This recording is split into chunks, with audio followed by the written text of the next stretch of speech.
Terima kasih Saudara John atas perkenalannya. Saya mencoba untuk tidak memegang mic ini supaya tidak mengganggu. Mudah-mudahan suaranya masih kedengaran juga. Tapi kalau nggak kedengaran juga, saya copot biar semakin kedengaran. Tadi saya lihat-lihat jadwalnya itu, karena kan biasanya yang ditaruh di jam-jam siang ini yang banyak leluconnya ya, banyak stoknya. Tapi saya tidak, gitu. Jadi itu bikin saya deg-degan. Cuma yang bikin saya bersyukur adalah karena saya lihat setelah ini itu kita akan debrief. Jadi saya pikir nggak apa-apa lah kalau nanti ngantuk gitu kan, karena habis ini toh juga mau debrief kan. Setidaknya akan hiburan, mudah-mudahan seperti itu. Terima kasih atas perkenalannya dan terima kasih juga atas kesempatan yang diberikan kepada saya oleh panitia seminar tahunan AASPS ini di tahun 2014 ini untuk membawakan satu topik kepada kita. Yang dipercayakan kepada saya adalah bagaimana cara mengatasi sikap prejudis. Bagaimana cara mengatasi sikap prejudis? Kalau misalnya saudara melihat makalahnya, sebenarnya tidak fokus kepada cara mengatasi saja, tetapi dibeberkan dulu sikap-sikap prejudis itu seperti apa. Lalu di bagian akhir diberikan caranya. Nah, apa yang saya ada di dalam artikel itu banyak berbeda dengan apa yang akan saya sampaikan, karena yang itu lebih dia lebih alkitabiah, pendekatannya lebih alkitabiah. Sedangkan yang di sini saya mencoba untuk pendekatan sekuler di dalam mengatasi hal itu tanpa mengesampingkan bahwa ini tanpa membuat itu bertentangan dengan nilai-nilai yang ada di Alkitab. Jadi supaya kita bisa membahas keduanya.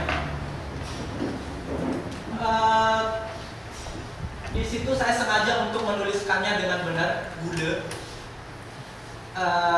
Menjadi informasi untuk kita semua juga. Ini tidak penting, tetapi kalau bicara dari segi esensi kerohaniannya, nilainya, untuk kita penting tidaknya tidak begitu. Tetapi kalau kita tinjau dari segi budaya, itu penting karena ini adalah cara penulis saya di dalam bahasanya dia seperti itu.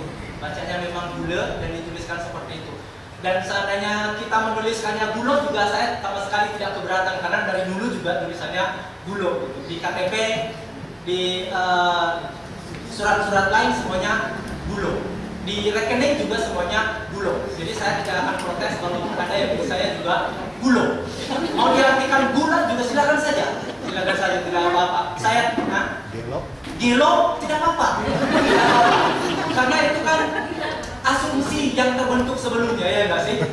Prejudis ya. Tapi tidak secara negatif, cuma kadang senangnya seperti makanya tadi saudara John sudah tahu ya, karena waktu itu pernah ditanyakan. Berarti kan ada ketertarikan untuk mengangkat unsur-unsur budaya seperti itu. Mana orang lain saja mati-matian untuk memperjuangkan budaya, maka kita tidak. Itu maksud saya.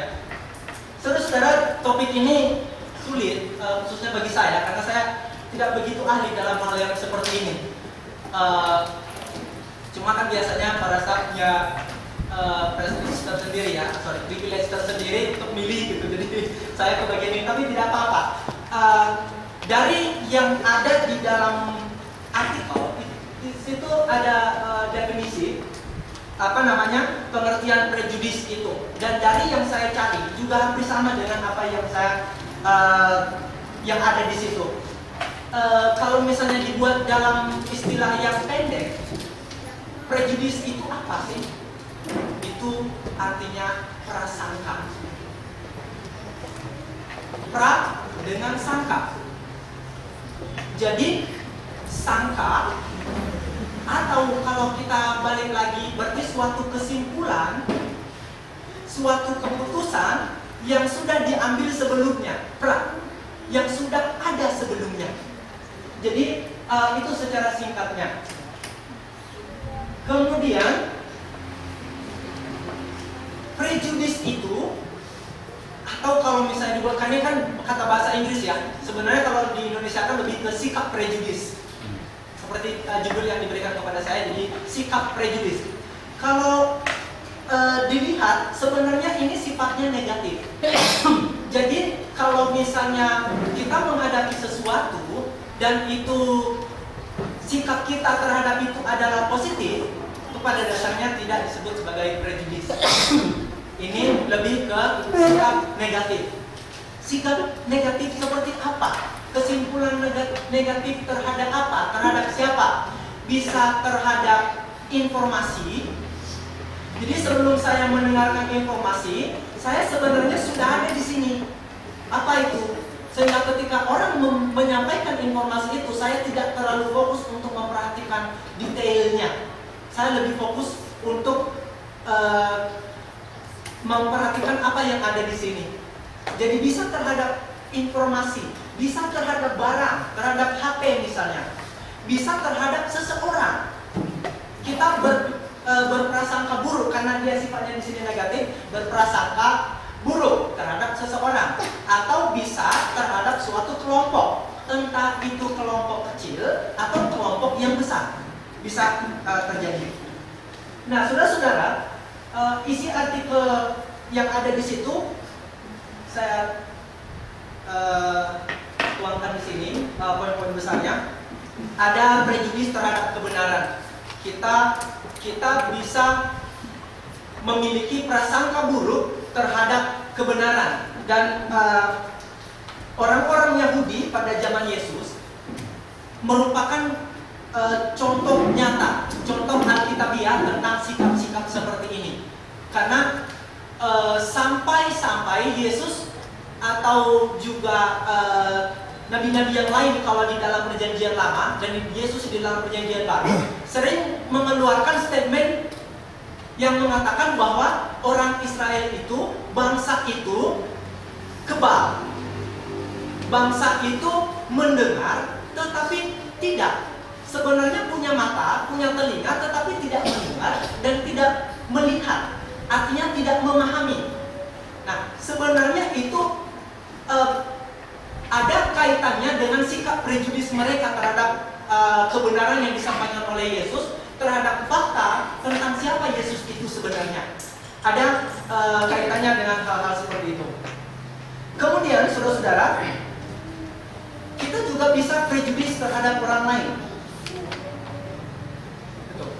Bisa prejudis terhadap orang lain. Di dalam Yohanes pasal 1 ayat 46 misalnya, kalau saya akan coba baca.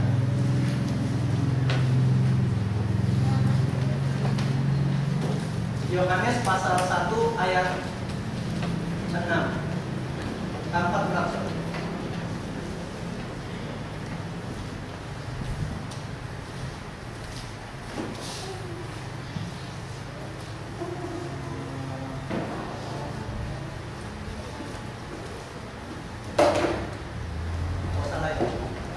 Filipus bertemu dengan Natanael dan berkata, kami telah menemukan dia yang disebut 46 ya. Kata Natanael kepadanya, mungkinkah sesuatu yang baik datang dari Nazaret? Nah, ini merupakan ungkapan prejudis. Karena sebelumnya sudah ada kesimpulan, sebelumnya sudah ada informasi, entah itu untuk Natanael sendiri atau untuk orang-orang yang ada di sekitar itu, bahwa tidak mungkin ada sesuatu yang baik, bahwa tidak mungkin ada kabar baik, bahwa tidak mungkin ada prestasi dari Nazaret, bahwa tidak mungkin akan ada orang hebat, apalagi anak Allah dari Nazaret. Jadi sudah ada prasangka sebelumnya. Prejudis terhadap gereja itu juga bisa terjadi. Misalnya gereja ini sesat karena tidak banyak orang yang ikut ke sana. Atau yang kita tahu bahwa gereja itu merayakan Natal, atau yang kita tahu bahwa gereja itu bernyanyi dan mereka menggunakan alat musik. Itu yang diketahui oleh masyarakat umum. Tentunya dengan data terbatas, dengan ayat-ayat terbatas yang mereka miliki tentang Alkitab. Gitu. Sehingga ketika kita menyampaikan firman Tuhan, maka di sini sudah diblok, di sini sudah ditutup bahwa itu salah, sehingga hal-hal detail yang kita sampaikan itu tidak diterima. Kalau di dalam pendahuluan di situ disampaikan bahwa bukan dalam pendahuluan di poin 1 disampaikan bahwa yang paling susah untuk ditembus itu adalah pemikiran tertutup. Kalau misalnya ditanyakan siapa orang yang paling susah untuk dibangunkan, siapa yang paling susah untuk dibangunkan? Jangan jawab saya, gitu. Atau mungkin siapa teman-teman yang susah untuk dibangunkan, mau digoyang-goyang juga tidak bangun. Bukan itu sebenarnya. Tetapi yang paling susah untuk dibangunkan adalah orang yang pura-pura tidur. Gimana bisa bangun dia pura-pura tidur, gitu kan? Jadi mau digoyang seperti apa, dia pura-pura tidur, dia nggak akan bangun. Tapi kalau orang tidur beneran, benar-benar tidur, itu masih lebih gampang untuk membangunkannya. Itu kalau masalah tidur dan bangun. Tapi kalau masalah pemikiran tertutup, yang ini yang paling susah untuk ditembus, ini yang paling susah untuk dibukakan. Gitu. Karena kita mau bicara apa, itu tidak masuk. Kemudian di dalam artikel juga di poin keempat itu kita bisa bersikap prejudis, kita bisa memiliki prasangka buruk terhadap ide-ide baru, cara-cara baru. Nah ini juga rentan. Mungkin di dalam gereja Tuhan yang ada di Indonesia belum begitu ketara ya, belum begitu terlihat. Tetapi bisa saja di luar itu, di mana perkembangan teknologinya tinggi, kemudian metode-metode yang bisa dilakukan di dalam kebaktian, maksud saya melakukan elemen-elemen tertentu, atau di dalam penginjilan itu banyak. Misalnya ini aja jadi masalah, apakah salah boleh menggunakan mikrofon atau tidak, apakah kita boleh menggunakan slide atau tidak. Itu juga dipertanyakan, apakah kita boleh menggunakan buku nyanyian atau tidak. Dan untuk menjawab hal-hal seperti itu, banyak orang yang sudah punya pendapat sebelumnya, tahu prasangka buruk. Nah, itu isi artikelnya saudara-saudara. Nah, dari apa yang saya pelajari, tetapi mohon maaf saya di sini tidak bisa memberikan sumber karena saya kompilasi dan dengan cepat juga dari berbagai sumber. Jadi, tapi kalau misalnya saudara cari di internet juga banyak, atau di buku-buku tertentu juga banyak. Di situ saya mencari sumber prasangka itu apa sih? Gitu. Nah, di sini bisa konflik langsung antar pribadi atau antar kelompok. Gitu. Konflik langsung. Jadi misalnya saya pernah punya masalah dengan saudara Harun, atau saya pernah memiliki masalah dengan saudara Adi. Kalau saya tidak dewasa, atau kalau saudara Harun atau saudara Adi tidak dewasa, maka masalah yang ada ini bisa membuat apapun yang ada di antara kami nantinya itu dinilai dengan sikap prejudis. Begitu, karena sudah ada ganjalan. Jadi kalau misalnya saya berpikir bahwa dia mencari-cari kesalahan saya, maka besar kemungkinannya nanti ketika ada kejadian lain, ketika ada kontak lain, ketika ada masalah lain, maka saya mengasumsikan bahwa saudara Adi itu mencari-cari kesalahan saya. Padahal belum tentu. Jadi konflik langsung antara perseorangan atau antara orang lain bisa menjadi sumber ini, saudara-saudara. Ada kompetisi misalnya untuk mempertaruhkan kesempatan untuk mendapatkan sesuatu, atau kesempatan untuk membeli barang, atau kesempatan untuk mendapatkan tender dan lain sebagainya, atau kesempatan untuk menjadi ketua ini, ketua itu dan sebagainya. Bisa hal-hal seperti itu bisa menjadi sumber sikap prejudis. Keyakinan juga bisa. Kita lihat di negara kita dan di dunia juga, keyakinan ini menjadi sumber orang berprasangka buruk. Kalau yang agama ini seperti ini, jadi bisa meratakan semuanya. Kalau agama yang ini seperti ini, semua sudah ada. Bahkan yang bukan orang Israel pun sampai ngaku-ngaku dirinya orang Israel. Misalnya, tidak pernah orang Indonesia menjadi keturunan orang Israel. Jadi sehingga ada gejolak, kita juga langsung panas. Gitu, untuk ikut-ikutan hancurkan dan sebagainya, atau orang yang mengaku dirinya Kristen. Perbedaan sifat, nah ini juga bisa menjadi sumber, menjadi akar dari terbentuknya sikap prejudis saudara-saudara. Karena sikap saya berbeda, karakter saya berbeda, dan karakter orang lain berbeda. Dan ada kecenderungan biasanya bahwa saya mau orang lain itu bersikap, orang lain itu bertindak sebagaimana yang saya mau atau sesuai dengan yang saya mau. Dan orang tersebut juga demikian. Jadi ketika ini tidak connect, ketika ini tidak nyambung, maka itu menjadi sangat potensial untuk menjadi sumber prasangka. Pengalaman awal di sini kadang-kadang ketika kita sudah melihat wajah, begitu kita melihat cara bicaranya garang, kita langsung menyimpulkan bahwa orang ini bisa jadi jahat. Begitu kita melihat perawakannya besar, bisa jadi orang ini teroris misalnya. Saya mencari yang besar. Oke, itu atau first impression gitu ya. Jadi kesan awal. Dan kesan awal ini, pengalaman awal ini bisa juga kepada anak-anak. Misalnya ketika sering mendengar, tidak mereka perhatikan, tetapi melihat orang tua saat memberikan komentar tentang sekelompok orang atau seseorang atau suatu barang yang kesannya negatif. Meskipun tidak diperhatikan, tetapi itu terekam. Lama kelamaan, sehingga seringkali ketika kita berbicara, maka itu terbentuk di dalam pemikiran mereka. Mereka punya konsep, gitu. Karena kita memahami sesuatu berdasarkan konsep. Kalau saudara pernah mendengarkan dulu guru-guru di yang pernah beberapa orang, dan saya suka undangannya memberikan ilustrasi, misalnya orang buta, apa namanya, gimana ya? Pegang gajah. Boleh bingung nggak? Boleh ya? Kalau ada yang bingung boleh bingung bareng-bareng. Jadi mau dikasih tahu nih sama orang buta ini, gajah ini seperti apa? Gajah itu gimana sih, orang buta nanya? Gitu. Jadi ada beberapa orang buta ya. Tadi yang satu orang disuruh megang ekornya. Oh, jadi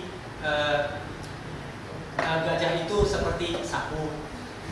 Kemudian disuruh memegang kupingnya, yang lainnya memegang kupingnya. Oh, ternyata gajah itu seperti apa?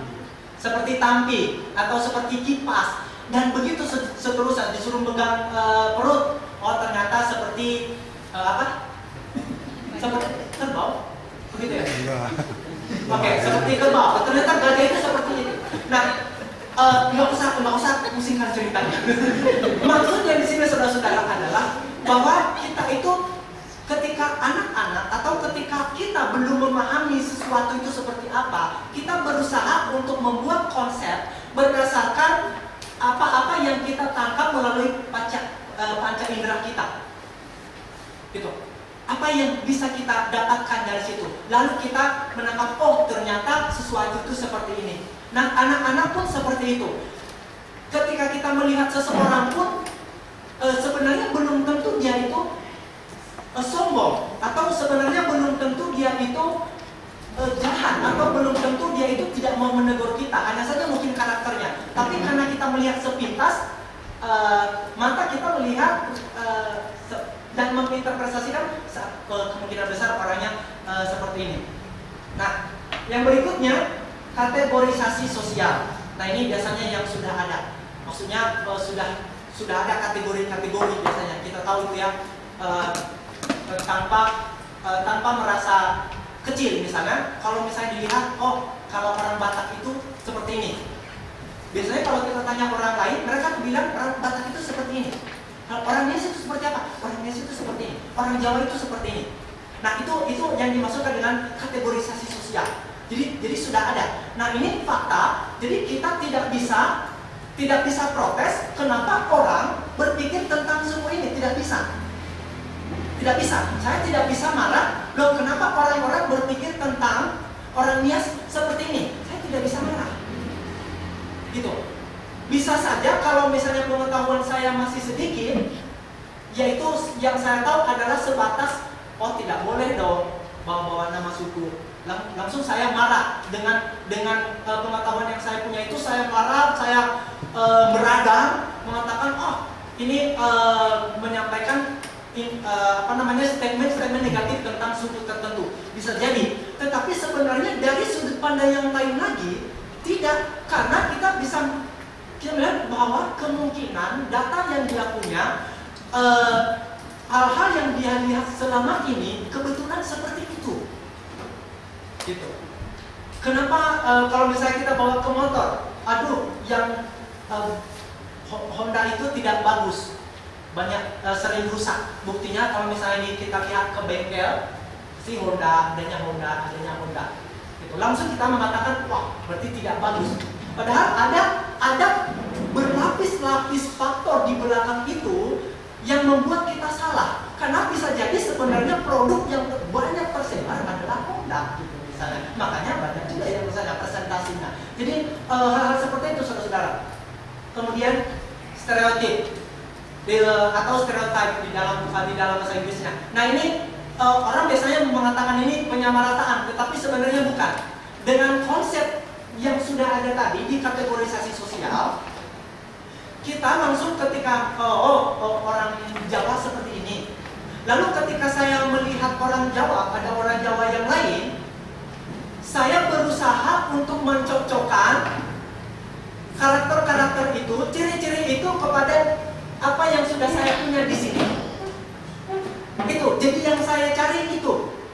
Kalau misalnya kita melihat kenapa kok anak tidak pernah benar ya, sepertinya tidak pernah benar. Karena orang tua sudah mengharapkan yang baik. Gitu, sudah mengharapkan yang baik, dan karena itu tidak kaget ketika yang baik itu ada. Yang tidak diharapkan, yang tidak diinginkan adalah kemalasan, hal-hal yang jelek. Maka perhatian pun fokus ke situ. Oke, nah sama halnya dengan yang ini tadi, kita berusaha untuk mencocokkan. Dan ketika informasi-informasi itu ada dan cocok, langsung kita mengatakan, oh iya benar, oh iya benar. Padahal belum tentu, misalnya kalau diadakan penelitian yang sesungguhnya. Banyak mekanisme yang lain, saudara-saudara, yang ada, tapi secara kognitif, misalnya dia menimbang-nimbang dengan secara kimia atau secara logis dan lain sebagainya yang menjadi sumbernya. Nah, di poin berikutnya ini saya mau bicarakan tentang pendorong munculnya prasangka. Yang mendorong ini apa? Yang saya temukan, saudara-saudara, ada dua.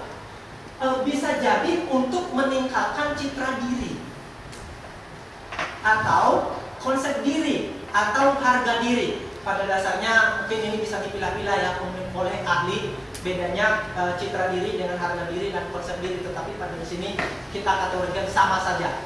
Jadi untuk meningkatkan citra diri, misalnya ketika saya melihat bahwa orang Nias itu pemalas, sudah ada tadi stereotip, sudah ada tadi kategori sosial misalnya. Lalu supaya saya tidak dianggap orang sebagai pemalas, maka lebih baik saya menjauhkan diri dari situ. Atau orang ini biasanya begini, orang ini dulu pernah mabuk-mabukan. Akhirnya saya berusaha untuk menjaga image saya supaya tidak terkontaminasi dalam tanda kutip terhadap label yang sudah ada kepada orang itu. Yang keduanya adalah untuk menghemat usaha kognitif. Usaha kognitif yang dimaksudkan di sini adalah aksi logis, tindakan yang masuk akal, tindakan yang sesungguhnya yang diambil. Jadi kalau saya sudah ada prasangka di sini, saya tidak perlu susah-susah untuk berpikir lagi. Waduh, benar apa enggak ya? Aduh, gimana ya? Orang ini benar nggak jahat ya? Aduh, orang ini benar nggak tidak baik ya? Aduh, benar nggak orang ini punya maksud yang negatif ya? Saya tidak perlu capek-capek lagi untuk memikirkan itu. Saya tidak perlu lagi capek-capek untuk kontak dengan dia, ngobrol dengan dia, mendalami orangnya seperti apa. Tidak perlu lagi capek-capek. Jadi tenaga saya hemat, gitu. Nah, karena peneliti menemukan alasan-alasan seperti itu, saudara. Nah, sekarang bagaimana cara mengatasinya? Karena ini berbahaya.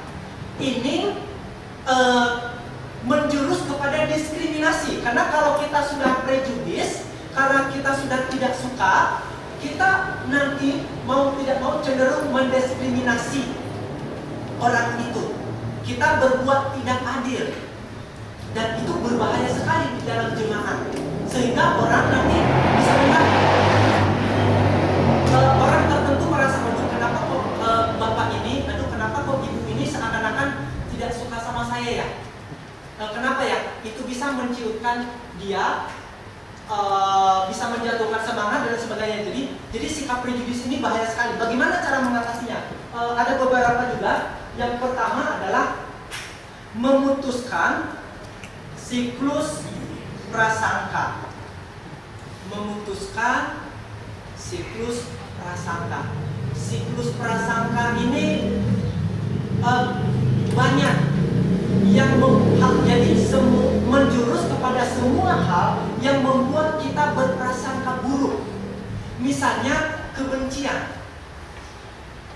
Jadi kebencian dengan seseorang. Terlepas dari kita benci karena memang orang yang benar-benar buruk, atau benci karena ada sesuatu yang salah dengan kita. Karena kan bisa dua ya, seperti itu. Dia memang benar-benar tidak bisa diatur, atau dia memang buruk, atau dia memang menghancurkan nama jemaat misalnya. Gitu. Bisa jadi, atau bisa jadi benci karena dia pernah menegur kita. Jadi dalam hal itu kita yang salah. Jadi terlepas dari itu, sebenarnya kita harus mengikis kebencian ini. Kita harus mengikis kedengkian. Kita harus mengikis kedengkian. Bagaimana caranya? Bagaimana cara? Karena ini berat.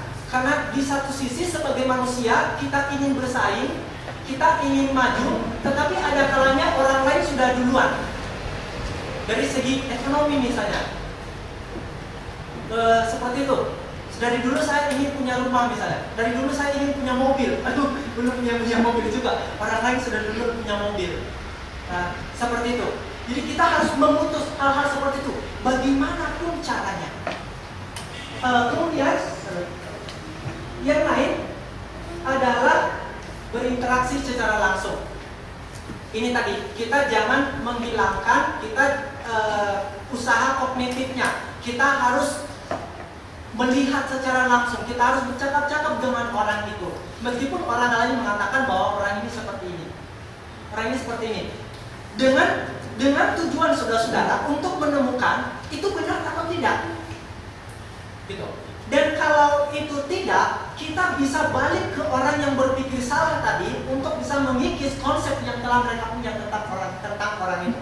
Dan kalau benar, mudah-mudahan kita juga bisa membuka jalan untuk bisa memperbaiki orang tersebut. Kemudian kita kategorisasi ulang batas antara kita dan mereka. Ditinjau ulang, dilihat ulang.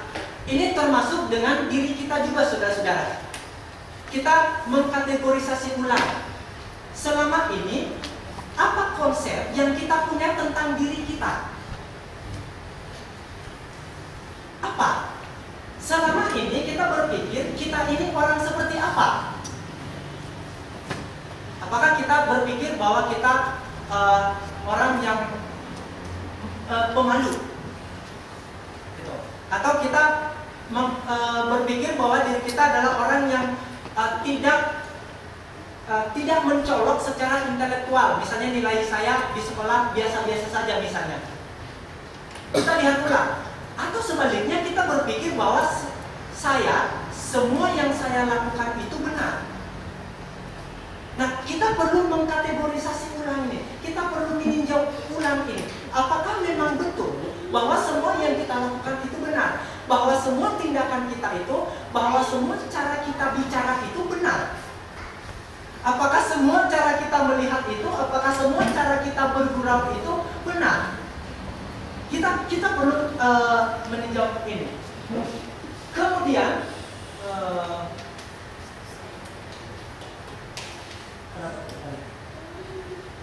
kita harus melakukan intervensi kognitif. Jadi kita mencari tahu benar-benar kalau misalnya itu penelitian, benar-benar melakukan penelitian apakah benar gitu. Adakah kita pergi ke suatu daerah kita lakukan tapi tidak ke sana. Dalam arti kita harus melihat sendiri. Jadi jangan mengambil kesimpulan dengan informasi yang kita miliki dari orang lain, dari disebutnya data sekunder misalnya. Itu saja, harus berdasarkan dasar-dasar informasi yang kita punya, pengalaman yang kita punya, tetapi lagi-lagi harus informasi yang sifatnya objektif, tidak boleh subjektif. Ini yang benar-benar sensitif saudara-saudara. Saya kalau ngobrol dengan orang, saya sering teledor untuk membicarakan orang lain. Saya sering. Dan saya kadang-kadang menemukan saudara seiman yang ketika saya teledor seperti itu merasa kurang nyaman. Dan kalau saya menangkap itu, biasanya saya mundur, pelan, dan berhenti. Kadang-kadang juga saya membaca saya membaca dari reaksi saudara seiman itu bahwa, aduh, saudara datang lagi ngomongin orang lain ini nggak bagus nih. Saya membaca itu, tetapi saya tidak mampu untuk mundur. Kenapa? Karena terlalu asik nih meluapkan kekesalan ini, terlalu asik nih. Sehingga dengarkan saya dulu. Kira-kira seperti itu. Nah, ketika hal itu dilakukan oleh orang lain terhadap saya, saudara-saudara, kadang-kadang saya berusaha untuk tidak terlalu fokus dalam arti supaya jangan sampai konsep yang ada di dalam benak saya terhadap saudara itu adalah konsep yang disampaikan itu. Sehingga ketika saya bertemu dengan orang itu, yang ada tadinya apa yang sudah disampaikan oleh orang ini. Nah, ini juga saya melihat kita juga harus hati-hati untuk membicarakan saudara seiman kita. Kita juga harus hati-hati untuk membicarakan saudara seiman kita. Entah khususnya kalau yang untuk memburukan sudah jelas ya. Sudah jelas tidak boleh. Tapi ini maksudnya dengan maksud baik. Misalnya dengan mengatakan bahwa kan orangnya sudah berubah, tidak seperti itu lagi. Dulu dia pemabuk, tapi sekarang tidak lagi. Jadi saya tidak apa-apa menceritakan bahwa dia ini dulu pemabuk, karena tidak seperti itu. Atau mungkin dia dulu perokok, atau mungkin dia seperti ini dan seperti itu. Kita harus juga berhati-hati di dalam hal ini. Karena jika orang lain tidak dewasa, maka prinsip tadi berlaku, yaitu bahwa saya belum bertemu saudara Panjaitan misalnya, tetapi saya sudah mendengar, saya tahu saudara Panjaitan itu dari cerita ini. Dulu dia begini saudara Panjaitan itu. Ketika ketemu di seminar, ketika ketemu di Jemaat Sunter, oh ini langsung Panjaitan. Apa itu maksudnya? Yang tadi saya dengar, orang begini. Ini berbahaya sekali saudara-saudara. Iya, kalau semua kita itu dewasa. Tetapi kalau tidak, maka ini juga bisa merupakan salah satu sumber perasaan buruk untuk kita semua di dalam menjalani kehidupan kita sebagai orang Kristen. Saya rasa saya cukupkan sampai di sini dan terima kasih atas perhatian saudara.